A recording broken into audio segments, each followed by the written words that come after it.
ದಿನದ ದೇವರ ವಾಕ್ಯವನ್ನು ನಾವು ನೋಡಿಕೊಳ್ಳೋಣ. ರೋಮಾಪುರದ ಬರೆದ ಪತ್ರಿಕೆ 3ನೇ ಅಧ್ಯಾಯ 23-24ನೇ ವಚನ ಈ ರೀತಿಯಲ್ಲಿ ಹೇಳಲ್ಪಡುತ್ತದೆ. ಎಲ್ಲರೂ ಪಾಪ ಮಾಡಿ ದೇವರ ಮಹಿಮೆಯನ್ನು ಹೊಂದದೆ ಹೋಗಿದ್ದಾರೆ.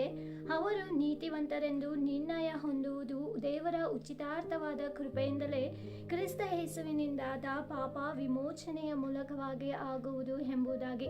ಹೌದು, ಇವತ್ತು ದೇವರ ಮಹಿಮೆಯನ್ನು ಕಳೆದುಕೊಂಡಂತ ನಮ್ಮ ಒಬ್ಬೊಬ್ಬರಿಗಾಗಿಯೂ ಆತನು ಉಚಿತಾರ್ಥವಾದಂತ ಅಂದ್ರೆ ಇವತ್ತು ಫ್ರೀಯಾಗಿ ದೇವರು ನಮಗಾಗಿ ಆತನ ಕೃಪೆಯನ್ನು ಅನುಗ್ರಹಿಸುವಾತನಾಗಿದ್ದಾನೆ.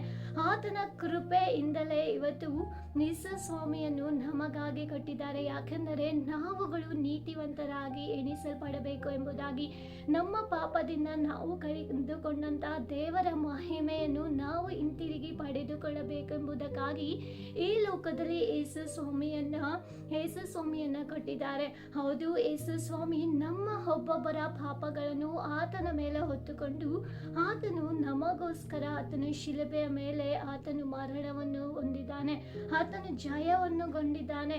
ಯಾಕೆಂದರೆ ನಾವು ನೀತಿವಂತರಾಗಬೇಕೆಂಬುದಾಗಿ ಇವತ್ತು ಆತನ ಕೃಪೆ ನಮ್ಮನ್ನ ಸಂಪೂರ್ಣವಾಗಿ ಆಳ್ವಿಕೆ ಮಾಡುವಂಥದ್ದಾಗಿರುತ್ತದೆ. ಸೊ ಇವತ್ತಿನಿಂದ ನಾವು ನೀತಿವಂತರಾಗಿರುವುದಕ್ಕೆ ಪ್ರಯಾಸ ಪಡಬೇಕು. ಯಾಕೆಂದರೆ ನಾವು ನೀತಿವಂತರಾಗಿರಬೇಕು ಎಂಬುದಕ್ಕಾಗಿಯೇ ಆತನು ನಮ್ಮ ಮೇಲೆ ತನ್ನ ಕೃಪಾ ಕಟಾಕ್ಷಣವನ್ನು ತೋರಿಸಿದ್ದಾರೆ.